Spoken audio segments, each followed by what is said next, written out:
Thank you, Senator Cortez Masto. Senator Blunt Rochester. Thank you, Mr. Chairman, and thank you also to our witnesses for attending today's hearing. Dr. Cox, I'd like to start with you. First, I would love to follow up afterwards on the conversation with Senator Reid regarding the elimination of jobs and any kind of research that you have or know of.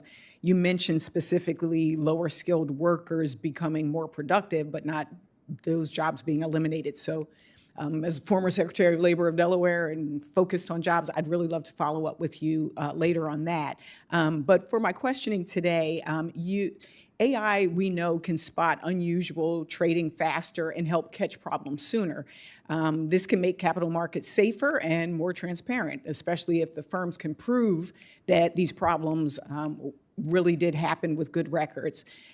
For example, AI can look at suspicious trade patterns and alert regulators to investigate for potential market manipulation attempts.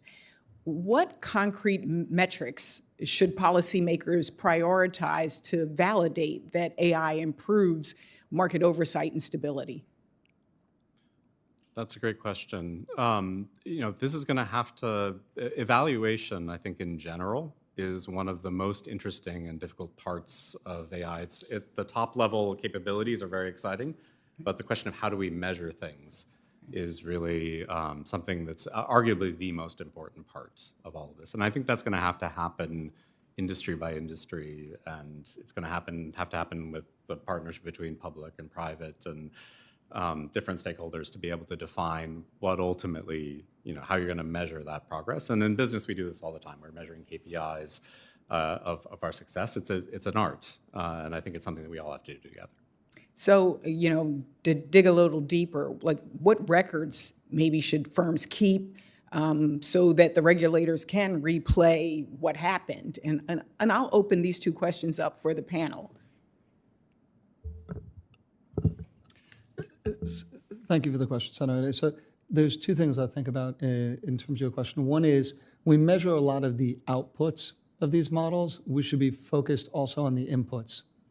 And so understanding the inputs into the models requires, was there good documentation? Did you have a handle on the data that fed the model? Mm-hmm. Who trained the model? Mm-hmm. All of those things should be what we have available anytime we put a model in place that we think is going to drive productivity, efficiency, or effectiveness.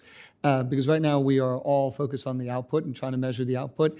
And as you said, it's a little bit of an art because it doesn't necessarily translate, a KPI doesn't necessarily translate into your balance sheet, your income statement very neatly today because people are still exploring, understanding it.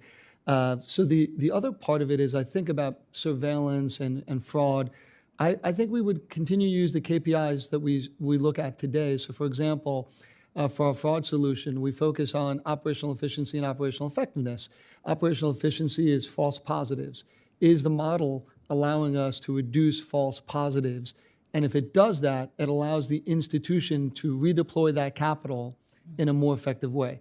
On the other side of it, is it more operationally effective at identifying instances of fraud or market abuse? And we've just talked about this before. As good as we will become with our own AI modeling, and that will be the extra layer of defense. So AI will be a fourth layer of defense for us in that regard. But that's where that public-private partnership is so important because it comes down to the data. Mm-hmm. How much data do we have to measure what we're looking at? And do we have enough data to identify it across the entire financial system? One of the concerns I have is for those who are smaller companies or first-time investors, we know that this could maybe lower the cost and be an equalizer. It can tailor the needs to them. And we're talking about outcomes. We know we should measure this with outcomes and not promises. Mr. Cohen, which results should we track to show AI is truly widening access? And if you had to publish one metric each year, what would it be? So at NASDAQ, we don't serve the retail community. We're not a consumer-facing company in that regard. But the metric we look at is very simple for us in terms of the market. It's the quality of the markets. And we look at the quality of markets in two ways. One is is the bid-ask spread for these companies what it should be? So is the quote quality for all of the listed companies on NASDAQ tight and available and liquid so investors can get the best experience, number one. Number two, we're also focused on the depth of that liquidity through the entire market. We do not want to just see the top 10 companies in the world be the most liquid and then everybody else really suffer from the lack of liquidity and the lack of market quality. So we are putting programs in place to ensure that we democratize market quality. That's really important to us across the entire spectrum of small, medium, and large companies. So investors can benefit from investing in whatever company they want and not look at the ecosystem and understand, well, you know, the top side, if you will, the top side looks much more attractive than the last 100 companies on NASDAQ. That we think about a lot. Thank you. I have questions for the record, and I yield back.